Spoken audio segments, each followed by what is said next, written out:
আসসালামু আলাইকুম প্রিয় শিক্ষার্থীবৃন্দ।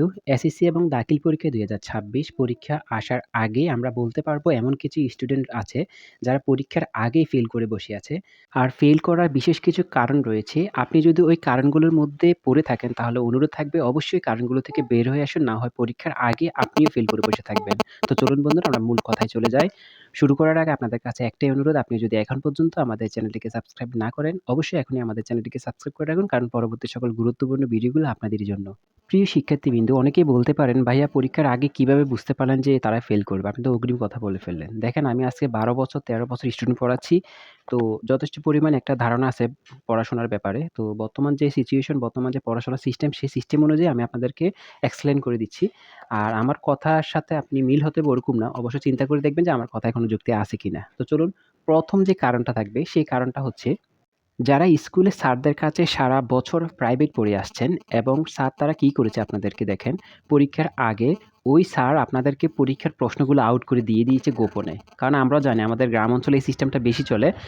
যে স্যারের কাছে প্রাইভেট পড়বেন, সেই স্যারে কি করে, স্টুডেন্ট ধরে রাখার জন্য আপনাদেরকে প্রত্যেকটা পরীক্ষার আগে আপনাদেরকে প্রশ্নগুলো আউট করে দিয়ে দেয়। আপনারাও সেই প্রশ্নগুলো দিয়ে পরীক্ষা দেন, ভালো একটা ফলাফল করেন। তখন স্যারের সুনামে বলে যে স্যারের কাছে যারা প্রাইভেট পড়ে তারাই ভালো রেজাল্ট করতেছে। কিন্তু আপনারা বুঝতেই পারেন না। এভাবে আপনাদের দিনের পর দিন আপনাদের পড়াশোনাটাকে একদম ড্যামেজ করে দিয়েছে। আপনাদের পড়াশোনার যে সিস্টেম ছিল, পড়াশোনার যে আগ্রহটা ছিল, সেই আগ্রহটা একেবারে মাটির নিচে চাপা পড়ে গেছে। আপনারা কি করেন দেখেন, এই পুরা বই থেকে কোনো পড়াই আপনারা পারেন না। কিন্তু পরীক্ষার আগে স্যারের কাছে আপনারা শরণাপন্ন হন। এই স্যারের কাছে আমরা প্রাইভেট পড়বো। এই স্যারের কাছে প্রাইভেট পড়লে স্যারে আমাদের প্রশ্ন-টশ্ন সব দিয়ে দিব। আমরা পড়াশোনা করার দরকার নাই। আমরা শুধু পরীক্ষা দিব। এরকম একটা একঘেয়েমি মনোভাব করতে বাচ্চারা এখন পড়াশোনা থেকে একদম আউটে চলে গেছে।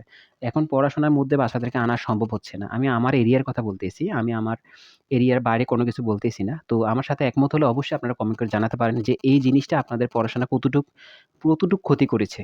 এই জিনিসটা কতটুক ক্ষতি করেছে। আমি মনে করি সবচেয়ে বেশি ক্ষতি করেছে এই ব্যবসাটা, যে কোচিং ব্যবসার কারণে স্যার তারা প্রশ্ন আউট করে দিয়ে দিছে। ওই বাচ্চারা প্রশ্ন পেয়ে কি করে নাই, আর বই থেকে কোনো পড়াই শেষ করে নাই। এভাবে দিনের পর দিন যেতে এখন দেখতেছে যে তাদের পড়াশোনাটা একদম জিরো আকারে ধারণ করেছে। তো আশা করি এই জিনিসটা বুঝতে পেরেছেন। ২ নাম্বার যারা আছে তারা হচ্ছে বইয়ের সাথে কোনো সম্পর্কই নাই। যারা পড়াশোনার নামে শুধু জাস্ট পড়াশোনা করি, ক্লাস 10 এ থাকি, আমরা পরীক্ষা দিব।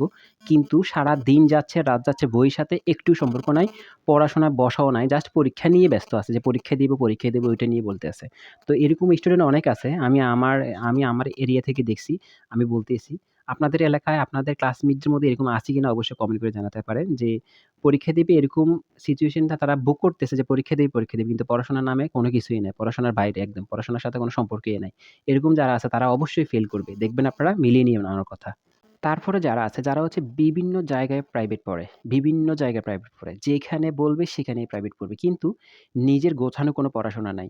আপনি প্রাইভেট পড়লে খালি হবে না। প্রাইভেট পড়বেন আপনি। শুধু প্রাইভেটে গেলেন, আপনি সকালবেলা ৭ টায় গেলেন, ১০ টায় আসলেন, প্রাইভেট পড়ে চলে আসলেন। কিন্তু আপনি বাসায় একটু পরিমাণও পড়তে বসলেন না। কোনো কিছু প্র্যাকটিস করলেন না। কোনো পড়াশোনার মধ্যে নাই। আপনি শুধু প্রাইভেট পড়তেছেন। জাস্ট এতটুকু একটা রুলসের মধ্যে পড়ে আছেন। আপনাদের পড়াশোনার অবস্থা খুব খারাপ। আপনাদের মধ্য থেকে বিভিন্ন স্টুডেন্ট ফেল যাবে। অনেক স্টুডেন্ট ফেল যাবে। অনেকে আছে ৪ জায়গায়, ৫ জায়গায়, ৬ জায়গায় প্রাইভেট পড়ে, কিন্তু আমাদের দেখা যাচ্ছে দিন শেষে আমরা পড়াশোনা থেকে কিচ্ছুই পারি না। আমরা পুরা গণিত বই থেকে শুরু করলে আমাদের প্রতিটা চ্যাপ্টারতে বোঝা যায় আমরা ২-৪ টা অঙ্ক করে দিতে পারব না। এরকম অনেক স্টুডেন্ট আছে। তো এই জিনিসটা আমাদের ফেইল করার সম্ভাবনা অনেক বেশি থাকবে। একমত হলে অবশ্যই কমেন্ট করে জানাবেন। তারপরে যে ব্যাপারটা আছে সেটা খুবই গুরুত্বপূর্ণ একটা ব্যাপার। সেটা হচ্ছে দেখেন, যারা প্রশ্ন আউটের পিছনে ঘুরতেছেন, আমাকে বিভিন্ন স্টুডেন্ট নক দিচ্ছে টেস্ট পরীক্ষার সময়। আপনারা জানেন যে আপনাদের প্রশ্নগুলো আউট হয়ে গেছে। তো এই অনুপাতে তারা পড়াশোনা বন্ধ করে তারা এখন প্রশ্ন আউটের পিছনে ঘুরতেছে। তো প্রশ্ন আউট করতে যাইতে কি করতেছে, তারা পড়াশোনার বাইরে এখন। প্রশ্ন আউট হবে করে বসে আছে, পড়াশোনা করতেছে না। তাদের কপালে কি আছে আল্লাহই ভালো জানে। তারা একে সবাই ফেল করবে দেখবেন আপনারা। এরকম স্টুডেন্টরা কি করবে, পরীক্ষার আগের দিন যেয়ে চিন্তা করবে যে আমি তো কিচ্ছুই পারি না, আমি পরীক্ষায় কি দিব? প্রশ্ন তো আউট হয় নাই। আর প্রশ্ন আউটের চিন্তাই করেন না। আপনি পড়াশোনা করেন। আমরা তো আপনাদেরকে বারবার বলতেছি যে প্রশ্ন আউটের চিন্তা করলে আপনি পরীক্ষায় ফেল করবেন। তো এরকম যারা চিন্তা করে বসে আছেন, আপনারা বসেই থাকেন। আপনারা বসে থাকতে পরীক্ষা চলে আসতেছে। তখন বুঝতে পারবেন আমার এই কথার দাম কতটুকু ছিল। তারপর যে কারণটা আছে সেটা হচ্ছে, যারা মেইন বই বাদ দিয়ে বিভিন্ন গাইড নিয়ে পড়ে আছে। দেখেন, মেইন বইয়ের সাথে সম্পর্ক না রেখে আপনি যদি গাইড নিয়ে, সাজেশন নিয়ে ফাড়াফাড়ি করেন, আপনি কোনো কিছু বুঝতে পারবেন না। আপনি পরীক্ষা ভালো করতে হলে আমি আপনাদেরকে বলব যে মেইন বইটা ভালো করে ফোকাস করেন। আপনি যদি মেইন বই বাদ দিয়ে গাইড নিয়ে সাজেশন নিয়ে পড়াশাড়ি করেন, তখন আপনি কিন্তু কোনো বেসিক বুঝবেন না, কোনো কিছুই পারবেন না। আর তখন আপনি কিন্তু পরীক্ষা হলে গিয়ে দেখবেন যে সবার চাইতে আলাদা আপনি ফেল করে বসে আছেন। এজন্য বলব যে মেইন বইটার দিকে ফোকাস করেন, মেইন বই ভালো করে পড়েন। মেইন বইয়ের গণিতের দিকটাও মেইন বইয়ের ভালো করে গণিতগুলো করেন। চ্যাপ্টার ওয়াইজ যে ইম্পোর্টেন্ট অঙ্কগুলো আছে সেগুলো করেন। তারপর আপনি গাইডে হচ্ছে জাস্ট একটু হেল্প নেওয়ার জন্য গাইডটা ফলো করবেন। মূলত মেইন বইটাই ভালো করে শেষ করেন। যারা শেষ করবে না তারা পরীক্ষায় ফেল করে বসে থাকবে। সর্বশেষে একটা গুরুত্বপূর্ণ বিষয় আপনাদেরকে শেয়ার করি। আপনি সবগুলো বিষয় ভালো না। আপনি সবগুলো বিষয় ভালো না। আপনি হয়তো ১০ টা বিষয়ের মধ্যে আপনি দেখতেছেন আপনি ৬ টা ৭ টা ভালো পারেন। কিন্তু ২-৪ টা বিষয় আছে আপনি খুবই দুর্বল। এখন আপনি এই দুর্বল বিষয়গুলোকে যদি আপনি টাচ না করেন, না পড়েন, তাহলে দিন শেষে আপনি এই বিষয়গুলোই ফেল করে বসে থাকবেন। এখন আমাদের কাজ হচ্ছে এই সমস্যাগুলো সমাধান করা। যারা দুর্বল বিষয়গুলো বের করে একটা রুটিন মাফিক পড়াশোনা করবে তারা পাস করবে। আর যদি তারা এই কাজটা না করে তারা অবশ্যই ফেল করবে। আরো বিভিন্ন কারণ রয়েছে ফেল করার। তাহলে আমরা এই গুরুত্বপূর্ণ কারণগুলো অবশ্যই জানতে পেরেছি।